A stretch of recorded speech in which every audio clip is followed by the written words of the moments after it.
Hi, and welcome to this panel talk about food waste and how to combat it. My name is Alexandra, and I'm from Tænketanken Frej, a think tank about sustainable food within the entire food chain. And I have the privilege to moderate this talk with these super interesting people today. And food waste, it's a huge problem. Actually, 1/3 or around 1/3 of all food produced never reaches the plate, but goes straight to the trash. And it's not just a problem like a humanitarian problem, but also a climate problem, an ecological problem. And Project Drawdown, they have ranked food waste or combating food waste as number 4 on the list of most impactful things you can do to combat climate change. So this is a really important topic. And we all know that feeling of those carrots in the back of the fridge that goes rotten, or those UFOs in the freezer, those unidentified frozen objects that kind of we don't know what is, and then goes out in the trash when we clean up. But it's not just the consumers that are the cause of this waste. It's also in the production at the farmer's place. It's in the processing. It's at the transportation, at the shops, in the retail, and then also in the kitchens, both private and public. So it's a problem within the entire food chain, and that's why it's so tricky and also super interesting. And that's why I'm very curious to hear all of you bright people's ideas on how to combat this problem. And the panel here today, we have Matt Homewood, and you're independent food waste campaigner or activist, I don't know. Yeah. We have Mathilde Jakobsen, who is the founder and CEO of Fresh.Land. We have Marianne Duijm, yes, who's the founder of Casju. And then we have Torben Rosentstock, who is the CEO of Danish restaurants and cafes.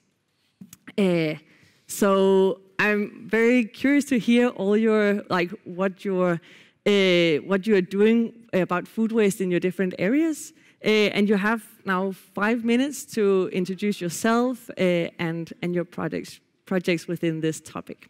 And Torben, do you want to start? I get the honor. Okay, and there's enough sound on it? Okay, thank you. And thank you for the invitation. As you mentioned, I'm from Danish Restaurants and Cafes. It's a trade association for restaurants and cafes, nightclubs also, not included in the name, but still are there. And we represent roughly 1,500 shops, businesses around the country. And food waste is definitely an area in which we're looking into, because it feels wrong. As you said, 1/3 of the food is being thrown out. We produce food waste equivalent to what 1 million people can eat every day. Is thrown out. And other places in the world, people can't get anything to eat at all. So it's wrong. And it's bad for business also. So you can actually save money by doing something good. And whether you do it to save the world or you do it to save your business doesn't really matter, as long as you do it. So we try to inspire and give some good ideas on how to work with it, because there are some different sources to food waste. Obviously, if you buy too much, you can't sell it. That's a waste. If you put too much on the plate and you need to throw it out, that's a waste. If you can't be efficient on the things you bring in, that's a waste also. So there are many places and many means of dealing with this. And then there's this overall consideration in regards to customers, having the discussion with the customers that it's actually okay to serve a lesser plate. You're not trying to cheat them, you're not trying to anything except working with your food waste. Not everybody has the courage to do that. You will see that different places in the country, good food is a lot of food, and otherwhere it's, it's less is more. So finding the right balance as an industry is really what we want, because it can't be single companies that are doing that. It has to be the entire industry that agrees that this is not good for the environment, it's not good for business. So, and on that account, we try to advise and we try to communicate that this could be a very good way of dealing with this. I think that was my... Perfect, thank you. Close to 5 minutes, maybe. Marianne, do you want to take over? Yeah, sure. My name is Marianne and I'm the founder of Casju. And we work with upcycling cashew fruits. So actually it's probably more like food loss than it's food waste, because it's like all the way in the beginning of the supply chain. So basically it's the fruit that grows on top of every single cashew nut. It's about like 10 times the size of the cashew nut itself. And currently it's very often just left on the fields to rot. When I saw this, when I was writing my thesis in Tanzania, and I saw that all these fruits, they're just left on the ground, and I thought, okay, maybe I can do something about that. And I started to do a lot of like experiments with these fruits to see, okay, can we extract something from it, or can we make a marmalade? And that's basically when I came up with this kind of fruit paste, and trying to incorporate it in some food products, and that's when I made these plant-based caramels. And you can buy them later or taste them later if you want. So I guess the incentive for me to do the project, it was maybe not like food waste as a problem, but it was more like the resources that are available and how we can kind of utilize that and try to inform people that this not actually grows on a fruit and that there is this waste, because most people are not aware. Yeah. Super interesting, thank you. Mathilde, do you want to continue? Yes. So thank you for inviting me today. My name is Mathilde. I'm the CEO and co-founder at Fresh.Land. And the way we handle food waste is by preventing it from actually even entering into the food chain. So what we are selling is what is in season, what comes from the trees, what comes from the fields, and we only harvest what is actually being ordered every week. That also means there's a little bit of lead time. We need to first harvest, pack, and send off the fruits.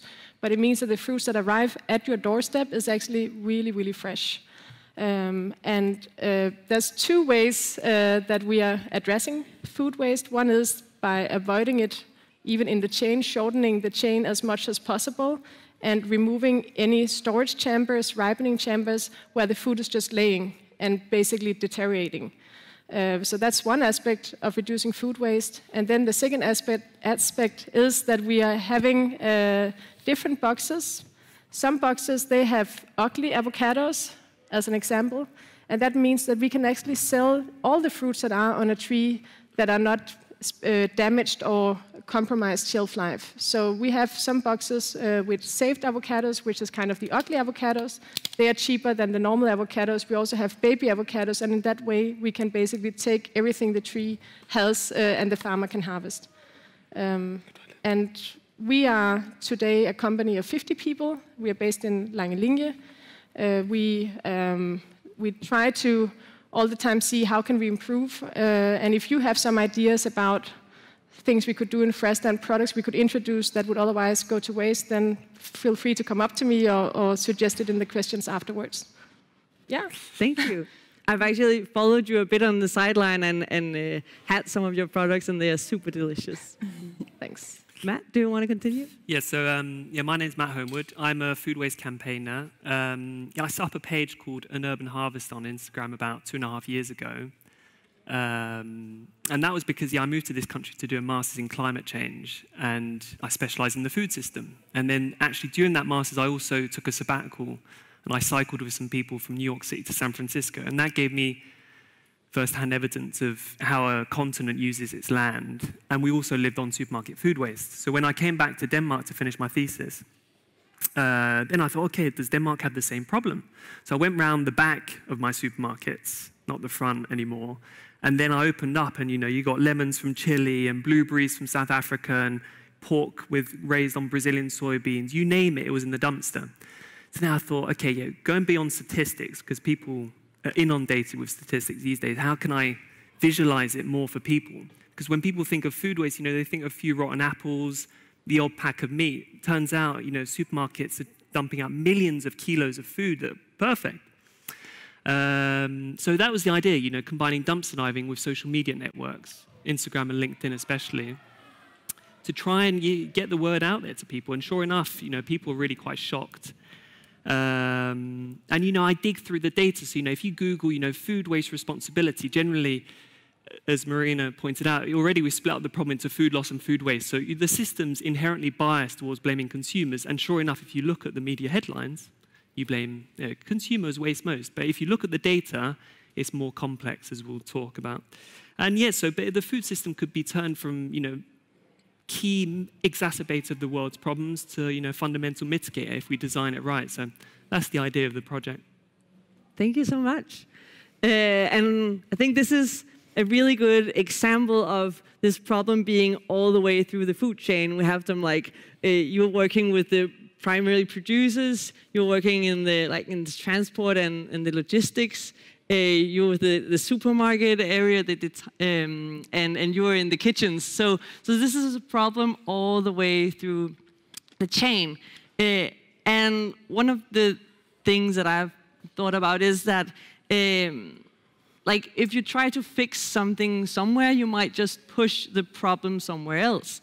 So if you want to make it really, if you want to avoid all the consumers not buying the not so nice bananas or apples in the supermarket, then you say to the producer, oh, we don't want to buy those from you. So then the supermarkets has less food waste, but then the producers have the food waste instead. Or if you put those close to expiring date stickers on, then people buy a lot of it and then they throw it out at home because they buy too much. So how, do you see any solutions maybe in that step where you are, where we can fix something without pushing it to the other parts of the chain? Yeah, we can't fix it by just talking about it, obviously. So it's a question of changing habits also. Many good examples, but starting with the awareness is obviously good, and starting measuring and where can you reduce the things you buy in the supermarket. That's a very special problem in itself. But trying new concepts to, for instance, we have a restaurateur who had a buffet in the morning, so you could come and you could eat a lot of food, and they threw out a lot. Because we eat with our eyes as well. And if you come to and the plate is more or less half empty, you say, wow, this is not looking good. So he said, you still get the same, but you have to order. So if you want more pancakes, we'll make you the pancakes. You want more eggs, we'll make you eggs, juice, and so forth. He saved a lot of money. He could actually hire an extra guy to be in the kitchen to do that. And the customer were very happy because everything was fresh. So we need to sort of do things differently in order to get a result that will do. And we need to take a discussion. Over the last 1.5 years, we've lived with restrictions on everything, and we need to do things differently. So that's very important. Yeah. To do that and take these discussions with ourselves. Also, we have another restaurateur who was tired of a burger concept, tired of throwing a lot of food out. So they decided to scale up on quality and lower the volume. So and some of the customers were very offended about it because they thought, now you're cheating us, and they tried to explain, no, we're actually throwing out too much food. So, but you can buy an extra layer if you're very hungry. So there's many things you can do actually if you decide to do it. How do you change that mentality? Matt is doing something on social media, and how do you make that mentality change? Are you asking me? Yeah. Oh, it's a big question. It is, the ones that are responsible for selling the things should go and take that responsibility. So if I'm selling, if the price for 2 bananas are based on 10 bananas, because I know every time I sell 2, I throw 8 out, then maybe we should consider doing things differently here, because we know exactly how much is the price for the 2 bananas, because otherwise we couldn't sell them. We would be losing money. So there is actually data. There is the possibility of going back and see, can we do things differently? Maybe there's only bananas on Wednesdays. Who knows? Could be. So that's one suggestion at least. Banana suggestion. Yeah. So in my point of view, it's very much about changing the mindset. We don't need to have everything all year round. We need to look at what is in season, what is a farmer producing, and then we need to put a price tag that corresponds to what quality of fruit is it, because in a field you will have first quality products, you will also have second quality products, but I can understand why a consumer doesn't want to pay the same for the second quality as the first quality. So it's about putting different price tags and making it available what is actually in season, so that people can use their own creativity and apps like Plant Jammer and so on to actually create the dishes themselves from what is in season, instead of going to the recipe and then trying to fetch the vegetables that may not even be in season. Mm. Yeah. But yeah, sure. Yeah, I mean, a good example is, Mathilde talked about how she's got 2 classes of avocados, and she does a lot of work to market class 2. Where do you think supermarket class 2 avocados go? Nowhere, really. And that's the same for every single fruit and vegetable. So in a way, consumers, it's a problem, because consumers, in a way, should not go to supermarkets. I kind of say anywhere but the supermarket, But then again, the problem is inflation is calculated on the average price of food, and then the national wages are set on that. So most people buy food from supermarkets because that's the most affordable, whereas, good companies is a bit more expensive, and rightfully so, because everyone gets paid a bit more. So it's a vicious cycle. Yeah. Mm. So you mentioned that it was good for business, and you said something about you have all these this waste with the cashew. So if it's such a good business, why hasn't it happened already? Like why do we have this? Like why haven't capitalism just fixed this? Again, I think it's a question about mentality, opinion, and stuff. We are very spoiled in this country. We are not used to anybody saying no, you can't have. So that's equivalent to bad service. So if I'm a restaurateur and I have this dish on my menu card, and I tell a customer, you can't have it, it's very popular, I sold out. I'm very happy because I'm working towards reducing food waste. They will say, this is an awful place, I'll go down the road and find another place where I'm guaranteed I can get everything I want all the time. Mm. So we are very spoiled, we need everything all the time. We don't want less, we want more. Mm. So we have to sell it on less volume but better quality, I think. Yeah. And generally speaking, the same with these yellow prices in the supermarket. Normally, everybody would stay away from these things because it expires tomorrow. I don't want it. Now everybody wants it because the price is lower. Mm. So maybe looking at the prices also. I know in Germany, the prices are lower in supermarkets, and more food is being wasted. Mm. We buy more, and I agree completely. We cannot solve it by using a platform to sell what's left. We'll just move it a bit further, and then they'll throw it out. Mm. So it is a question about accepting that we can't have everything all the time. Yeah. So. But it's a tough sell. It is. But you also have these wasted products that you then use. Like, why don't you think they've thought of that themselves? Like, why do they need you? I mean, I guess for the cashew industry, it has been like, there's various aspects.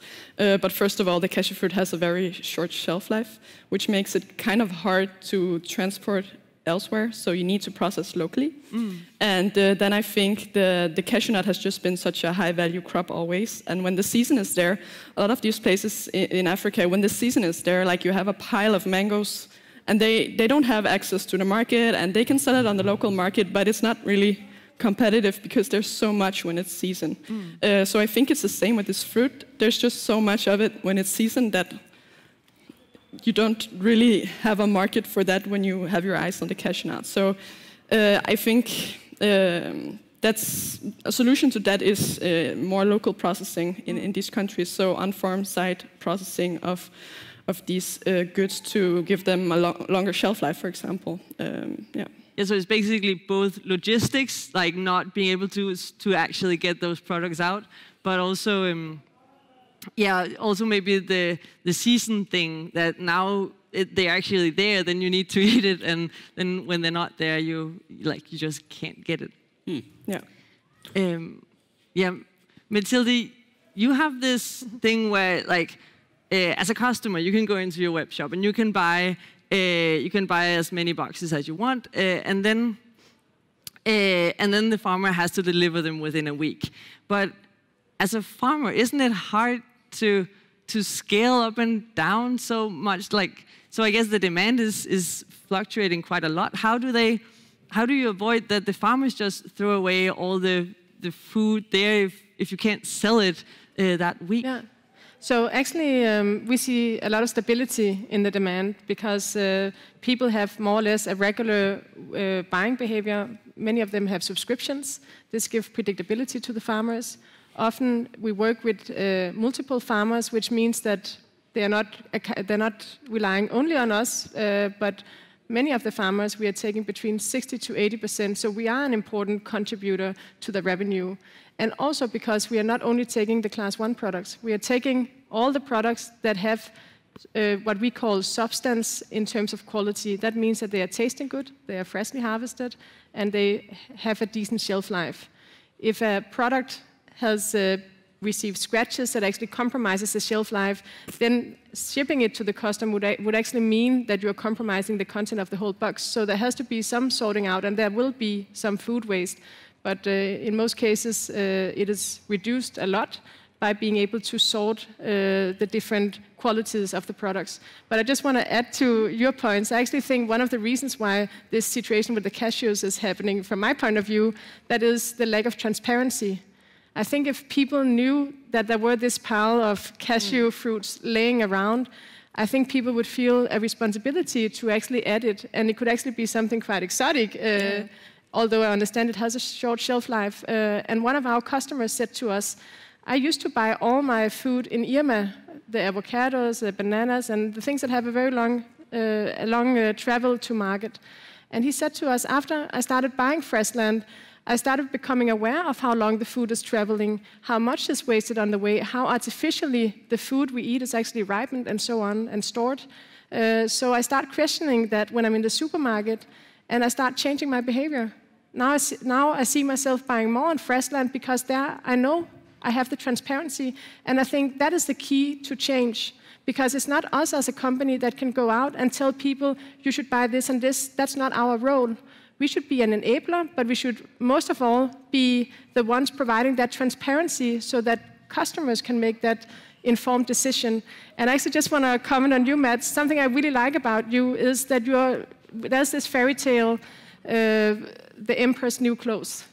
And I feel you're this small guy, the small boy in the tree that is saying, he's wearing no clothes. The things that no one dares to say, because you are saying things as they are. You're revealing, you can say, the dirty secret of the food system. And it's so important because that's where the change starts. Well, thanks for that. Yeah, that's what I try and do. I mean, it's so inspiring, like the internet and the digital platforms that are coming up. Obviously, Fresh.Land's one. I mean, for example, I looked into olive oil the other month, and like, there's an awesome little company outside Aarhus that ships organic cold-pressed olive oil from southern Spain, also loads of vinegars that have been aged for 5 years. The price is cheaper per litre than Irma. You have to go a bit more bulk. But so if you start investigating these things, there's so many solutions, and there's loads of Danish entrepreneurship that brings you these products. So we're fortunate, really, that people are interested in food in this country, because I grew up in the UK, and I mean, that's donkey's years behind. It's scary where that country is at. So we're lucky in Denmark, but certainly the power of the supermarkets. I mean, I've got market share of Sailing Group 45%, and 35%, and Coop 40%. They have too much power, and so you think Quickly or Factor. It's the same company at the end of the day, and we need way more distributed, companies to get competition and better products for people out there.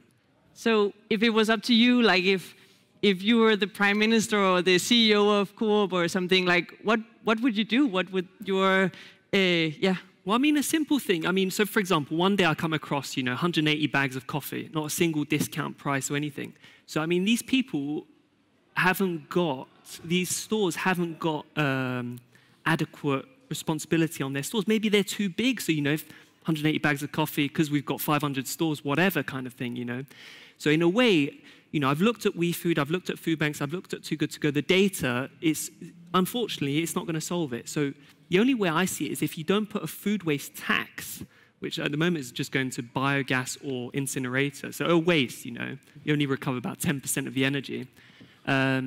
You will not see a shift in the way these businesses operate.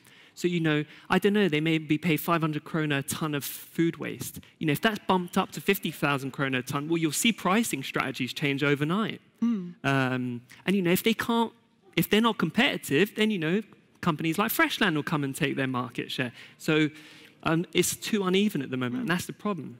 So, food waste tax, what do you say? Is that You're asking me? Yeah, or any of the panelists? Is that a good solution? It could be a solution. Could be a solution, maybe. And by the way, it's not for restaurants. Restaurants no. Different business. But restaurants are very. You need to take into consideration that the margins of earning is very small. For 100 kroners, you earn 1 crown. So you need to be very cautious on how you treat your things. Otherwise, you'd be out of the business. Exactly. Within no time. So they're actually working okay, but definitely. It could be better also, no question about it. A couple of years ago, we were asked whether we thought it was a good idea, like in France, that you can go to jail if you have too much food waste. Whoa. We said that's maybe a bit not so, you know, maybe not so cool after all. But obviously we need to do something different because we can't rely on the consumers to make the right decisions. We need to tell them what are the right decisions. So you can hardly make a wrong decision. That would be ideal.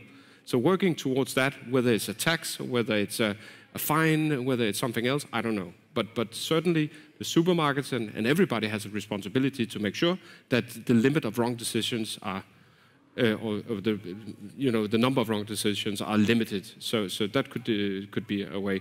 And also we could work on the general knowledge about food in this country. Because, you know, nobody can cook unless it comes in a brown box with an instruction that it takes around 10, 12 minutes to cook, okay? Because they don't know this works with that and this will respond if you do that and stuff. So there's a problem there also. So we should start at an early stage with the children, telling them what is food, you know, and how can it be used and why is it a good idea to look after it. So the new generations, because many are too, they don't care, they just want whatever they want all the time. They're not ready to take on more limitations, but the coming generation should definitely know about this, I think. So, but tax, maybe? Maybe. I'm not sure that people don't know how to make food at all. Some. Well, but a lot of people don't. Well, maybe. Unless they have a list and they can. Maybe that's true. But I'm actually quite interested in this food tax or the food waste tax because you said that would limit the food waste at the supermarkets. But then again, we have this entire food chain. So if they just then give away all the bread to some consumers that then can't eat it, or they say, okay, then we don't want all the carrots that are not perfect, and we don't want all the potatoes that are not perfect, because then we might risk food waste at our store, then there will just be food waste at the farms instead. So couldn't that be a risk, that if you put a food waste tax there, then you'll just push the problem? Do you want to say it? Or you just agree? Yeah, no, so I'm listening to the different points. In general, I'm not so keen on the taxation part, because I think there's something fundamentally wrong that we need to address. But I think maybe instead of taxation, it could be more like you have to disclose. I don't know how you would enforce it, but if people had to disclose the food waste, then your example with Salling Group, it would really be an eye-opener to people how much food waste that they are contributing to by going to the shops. Yeah, I mean, it's funny, you know, when you buy a pack of pork, really, actually, when you buy that pack of pork at those supermarkets, really, actually, you're buying two. You're buying one and chucking the other one in the bin immediately. And you don't know what's happening further up at the farm. So yeah, absolutely, disclosure and measuring, you know, independent third-party verification, because, you know, Salling Group does publish its food waste tax, but, you know, who knows how accurate it is? I mean, at least they publish it, unlike others. So it's just a lack of transparency, and it's a good point. And the reason with the food waste tax, some people say, oh, you just want to raise money for the government. No, far from it. If the tax is high enough, then the idea is that supermarkets will never pay that tax because the penalty is too big. And so, for example, on 157 packets of bacon I found with no discount, with a week when they see the expiry there, the alarm bell should be going off. And it's like, okay, well, let's drop it by 50%. It's still no takers, drop it by 75%. This country isn't vegan. So that should be solved. Maybe we need a digital app where they can announce to all the local customers, okay, we've got 150 packs of bacon going off in 3 days, come and buy them. Like, there's apps, an app called GAN in the UK, they're developing that system. But there needs to be reform in a crazy way. And so that's the idea of the tax, to get a severe enough penalty to change the behavior. But consumers need to change too, for sure. Yeah. So that's we actually have an app for that. It's called Too Good To Go. Or Your Local, I think, also is an app for that. We've been talking a lot about vegetables. You mentioned bacon here. So the biggest contributor to the climate change is the meat. Are we, and also then wasting meat is more is a bigger problem than wasting some vegetables because they have a lot bigger impact. Are we focusing too much on reducing the waste of carrots and oranges instead of actually putting the focus on the meat where we can really get some big impact? You could argue that when consumer behavior changes and people consume less meat, there will be a time lag in the market to adjust. And that means that there will be food waste in meat because there will be more meat produced. But if that means that in the long term we reduce the meat production, then we have gotten further in our, you can say, our conquest towards a more sustainable world. So I think it is more about the system thinking.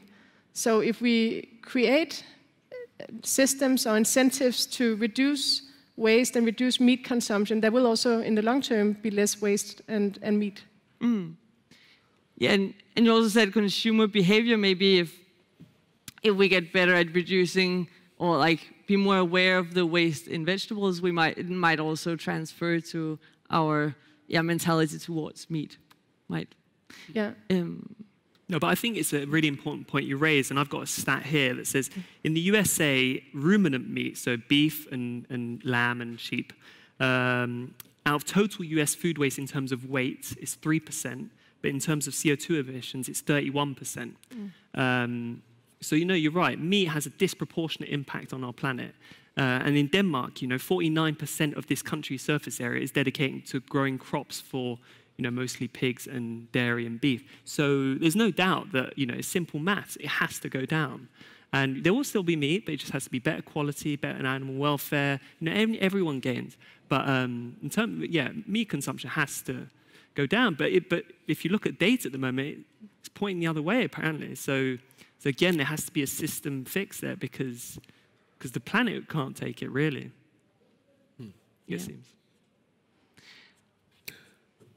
Do you have, because we have maybe 5 minutes left, are there anything you're kind of... No, maybe there's some questions. Oh yeah, do you have any questions? That's a good idea. Yeah, down there. Regarding the meat that just got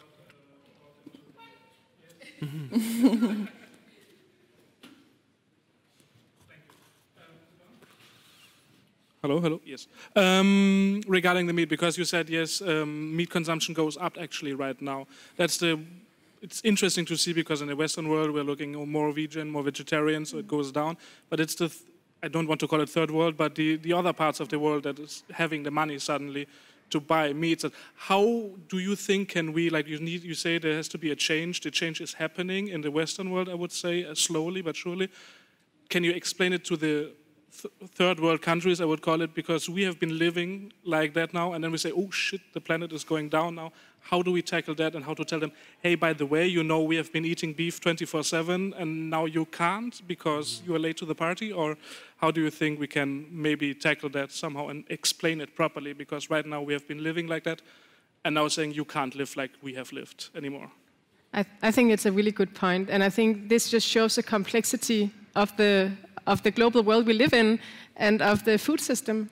So I don't think there's an easy answer. I think there's a level of culture in it.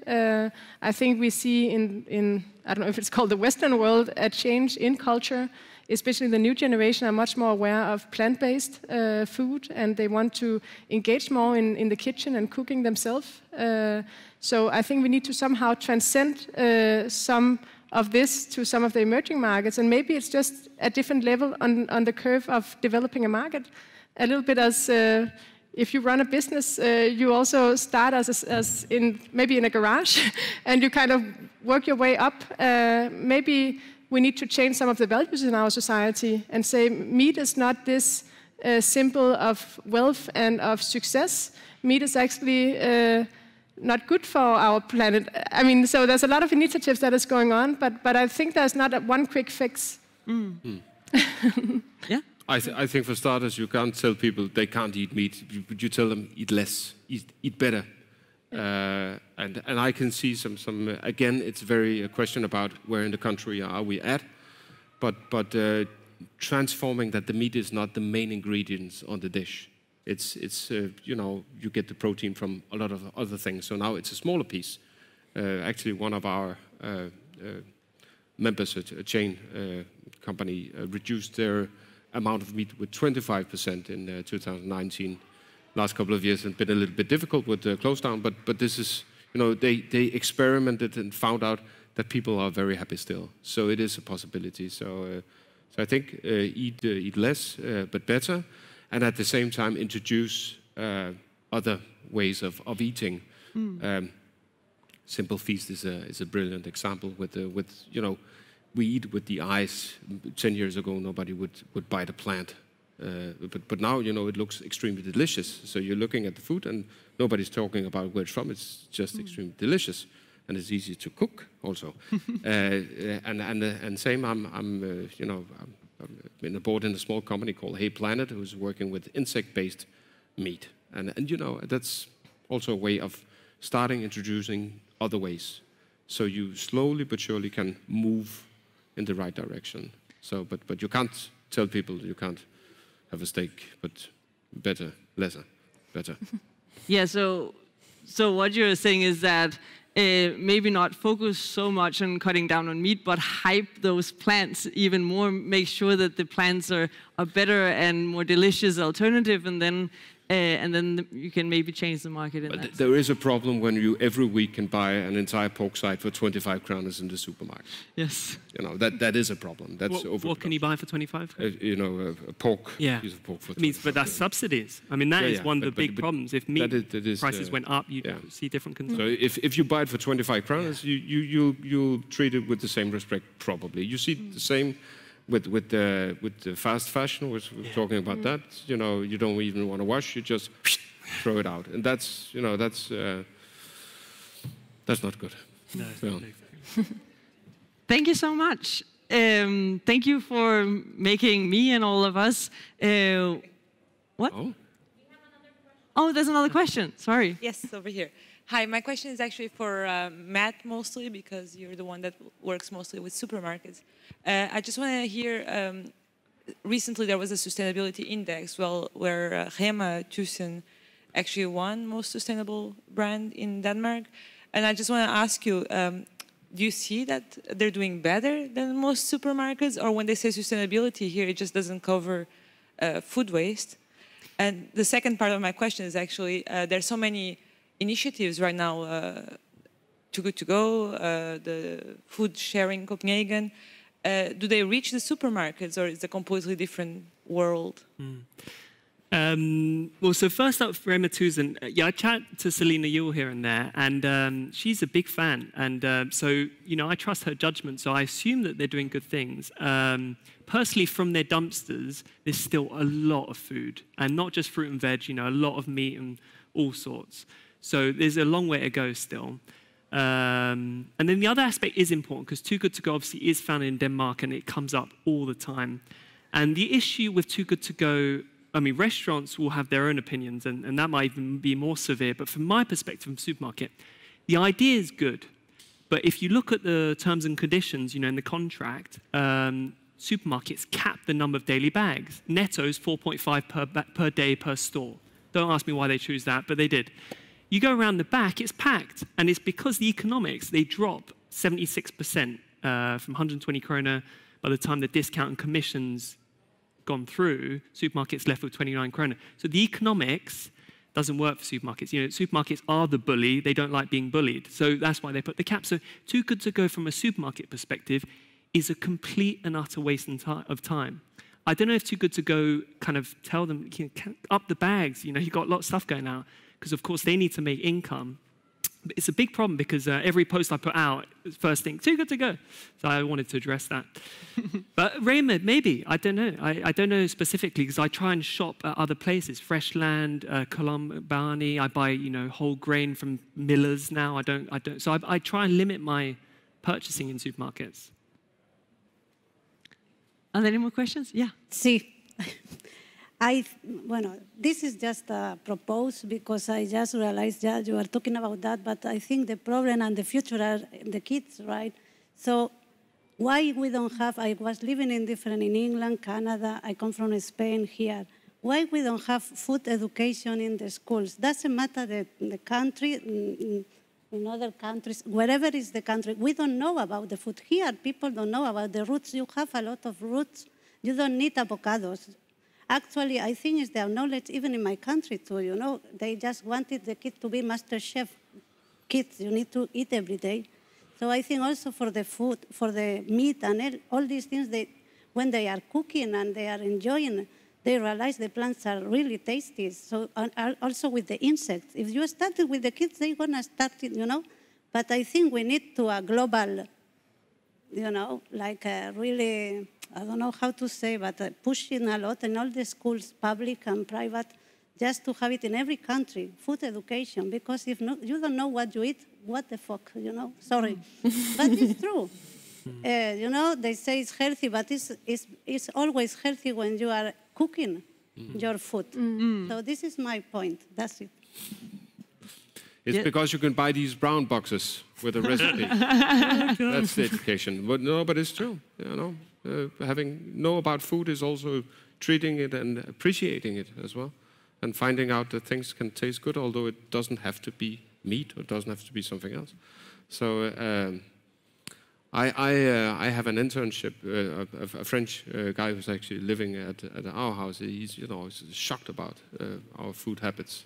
You know, whoa. You're not even sitting together, so we're much too busy. You know, we don't take the time to cook because work, and then a little bit time to cook, and then eat, and we're gone. So putting a little bit more effort, interest, and knowledge into it could definitely do something and make the consumer more aware of these choices, which I still feel that we leave too much to the consumers to take the right decisions. We should try to control it a little bit more so they don't make too many bad decisions. So I think we ended there with educating both the children, consumers, but also all the way through the food chain, trying to be more aware of this problem. Thank you so much for all your brilliant words.